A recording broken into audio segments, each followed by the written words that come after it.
తెలంగాణలో ప్రభుత్వ వైఫల్యాలపై పోరాటానికి బీజేపీ సిద్ధమవుతోందని టీబీజేపీ అధ్యక్షుడు రామచంద్రరావు తెలిపారు. రేపటి నుంచి ప్రజాక్షేత్రంలోకి వెళ్లి ప్రభుత్వ వైఫల్యాల్ని ఎండగడతామన్నారు. రేపు ఎంపీలు, ఎమ్మెల్యేలు, ఎమ్మెల్సీలతో జరిగే సమావేశంలో కీలక నిర్ణయాలు తీసుకుంటామని చెప్పారు. ఇక ఫీజు రియంబర్స్మెంట్ అంశంపై పెద్ద ఎత్తున పోరాటం చేస్తున్నామని తెలిపారు. అలాగే 7 లక్షల ఇందిరమ్మ ఇళ్లు మంజూరు చేశామని చెప్పడం కాదని వాస్తవంగా ఎంతమందికి ఇళ్లు కట్టించిచ్చారో ప్రభుత్వం వెల్లడించాలని డిమాండ్ చేస్తున్న రామచంద్రరావుతో మా ప్రతినిధి Nagendra face to face. Telangana రాష్ట్రంలో ఎస్ఐఆర్ కంప్లీట్ అయింది. మరొకవైపు ఆగస్టు 15తో బీజేపీకి సంబంధించినటువంటి తిరంగ ర్యాలీలు కానీ ఇతర కార్యక్రమాలన్నీ కూడా కంప్లీట్ అయినటువంటి తరుణంలో బీజేపీ రాష్ట్ర నాయకత్వం ఏ విధంగా ప్రజాక్షేత్రంలోకి దూకుడుగా వెళ్తుంది, ఇదే అంశాలపై మనతో మాట్లాడేందుకు బీజేపీ రాష్ట్ర అధ్యక్షులు రామచంద్రరావు ఉన్నారు. మాట్లాడించేటటువంటి ప్రయత్నం చేద్దాం. సార్, ఎస్ఐఆర్ కంప్లీట్ అయింది, మరొకవైపు తిరంగ ర్యాలీలు కూడా కంప్లీట్ అయ్యాయి. మరొకవైపు ప్రభుత్వ ప్రజా వ్యతిరేక కార్యక్రమాలపైన ఏ విధమైనటువంటి పోరాటాలు ఉండబోతున్నాయి ఇప్పటి నుండి? నిన్ననే చెప్పాము కూడా మేము 15th ఆగస్ట్ తర్వాత ఈ ప్రభుత్వం పరిపాలన తీరుపైన, ఈ ప్రభుత్వము వైఫల్యం చెందినటువంటి ఒక క్షేత్రాల్లో ఆ అంశాలపైన భారతీయ జనతా పార్టీ ఉద్యమ స్వరూపాన్ని తీసుకొస్తుంది. దాని విషయంలో రేపే మేము మా ఎంపీ, ఎమ్మెల్యే, ఎమ్మెల్సీస్ ఒక మీటింగ్ పెట్టుకుంటున్నాం. వారితో కలిసి ఈ యొక్క కార్యాచరణ కూడా మేము తీసుకోబోతా ఉన్నాం. అంతేకాకుండా ఇప్పుడు తీసుకునేది ఇమీడియట్గా ఆల్రెడీ నడుస్తుంది. ఫీ రీఎంబర్స్మెంట్ మీద బకాయిలు 12,000 కోట్ల ఇంకా విద్యార్థులకు ఇవ్వాలి, దాని మీద ఒకటి చేస్తూ ఉన్నాం. 20 లక్షల మంది విద్యార్థులు దాంతో ప్రభావితం అవుతూ ఉన్నారు.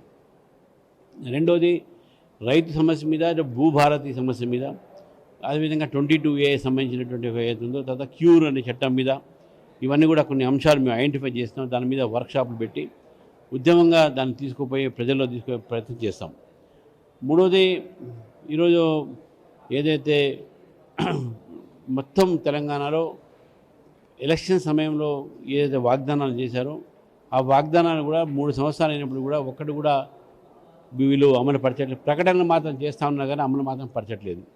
అవినీతి మీద, ఇటువంటి అన్ని ఒక అంశాలపైన ఈ యొక్క ఉద్యమ స్వరూపాన్ని మేము చేయబోతా ఉన్నాం. ఆ స్వరూపాన్ని అందరితో కలిసి, ఎంపీ, ఎమ్మెల్యేస్తో కలిసి కూడా మేము దాన్ని చేయబోతున్నాం. ఫస్ట్గా మేము తీసుకున్నటువంటి అంశం ఫీజు రీఎంబర్స్మెంట్.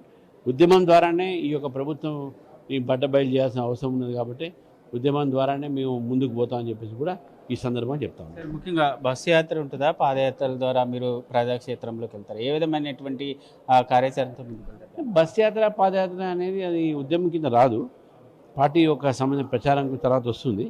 అది ఇప్పుడు ఏమి దాని మీద, కానీ మేము రోడ్ల మీదనే వచ్చి స్ట్రీట్ ఫైట్ టైప్లో, స్ట్రీట్ ఫైట్ యుద్ధం చేయడం కాదు, బట్ స్ట్రీట్ మీదనే వచ్చి, వీధిలోనే వచ్చి మా ఒక నిరసనలు, మా ఒక ఆందోళన నడుస్తాయి.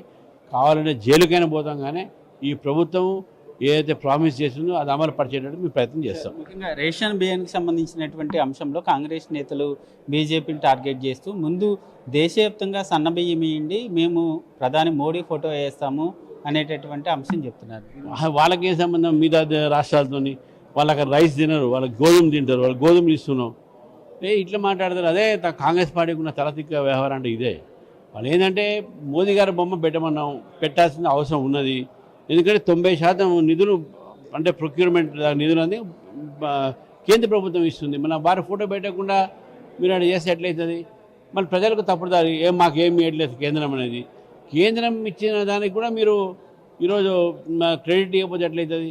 కాబట్టి నరేంద్ర మోదీ గారి ఫోటో పెట్టాల్సి ఉండేది. ముఖ్యంగా ఇందిరమ్మ ఇళ్ళకి సంబంధించినటువంటి అంశంలో 2 లక్షల 2 సంవత్సరాల్లోనే 7 లక్షల ఇళ్లను మంజూరు చేశామని నిన్న సీఎం రేవంత్ రెడ్డి చెప్తాను. దీన్ని మంజూరు చేశారు, మళ్ళీ ఎంతమందికి ఇచ్చారు? మీ ఏ ఊరు పైన ఎవరికి వచ్చిన ఇల్లు అంటే ఎవరు రాలేదంటారు. ఏ ఒక్క ఇల్లు కూడా ముందుకు కాలేదు. కేవలం తప్పుడు సమాచారం ప్రజలకు ఇస్తూ ఉన్నారు, ఆశ చూపెడతా ఉన్నారు. రేపు ఎలక్షన్స్ వస్తున్నాయి కాబట్టి, మున్సిపల్ ఎలక్షన్స్, వీళ్ళు కూడా టీఆర్ఎస్ పార్టీలానే బోయి కూడా ఇల్లు కట్టి అందరిని మోసం చేసినట్టు వీళ్ళు కూడా పోస్టర్లు వేసి ఇందిరమ్మ ఇల్లు ఇస్తామని చెప్పేసి ప్రజల చెవిలో పువ్వు పెట్టే అవకాశాలు ఉన్నాయి. అదే జరుగుతుంది. ఫైనల్గా క్రమశిక్షణకి మారు పేరు బీజేపీ పార్టీ అని చెప్తారు. అలాంటి పార్టీలో బీజేపీకి సంబంధించినటువంటి ఎంపీ ధరంపూర్ చేసినటువంటి వ్యాఖ్యల్ని అధ్యక్షుడు సమర్థిస్తారా అనేటటువంటి అంశాన్ని కాంగ్రెస్ నేతలు చెప్తారు. దీన్ని ఏ విధంగా? నేను వారి వ్యాఖ్యలు చూడలేదు. అయినప్పుడు కూడా ఎవరైనా సరే అనుచితమైనటువంటి ఒక వ్యాఖ్యానం చేస్తే భారతీయ జనతా పార్టీ దాన్ని మేము సమర్థించాం.